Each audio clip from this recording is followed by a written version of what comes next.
కోల్కతాలో జూనియర్ డాక్టర్పై అత్యాచార ఘటనకు నిరసనగా జనగామలో మెడికల్ కాలేజ్ విద్యార్థులు ఆందోళన చేపట్టారు. మెడికల్ కాలేజ్ నుంచి జనగామ చౌరస్తా వరకు ర్యాలీ నిర్వహించారు. సమాజంలో ఎంతో మందికి సేవలు అందిస్తున్న వైద్య విద్యార్థిపై అత్యాచారం జరగడం బాధాకరమన్నారు.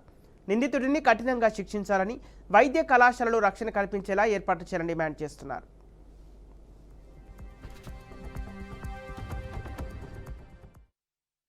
సమాజానికి మేము మీకు సేవలో కోవిడ్ లాంటి మహమ్మారిలో మీకు అందరికీ సేవలు చేసి కాపాడినాం.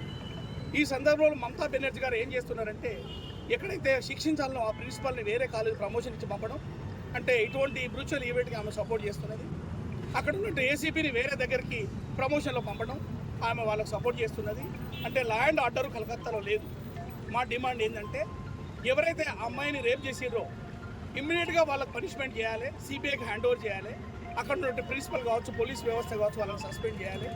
ప్రతి ఒక్క హాస్పిటల్లో సేఫ్టీ అండ్ సెక్యూరిటీ ఇవ్వాలనేది మా యొక్క ప్రార్థన.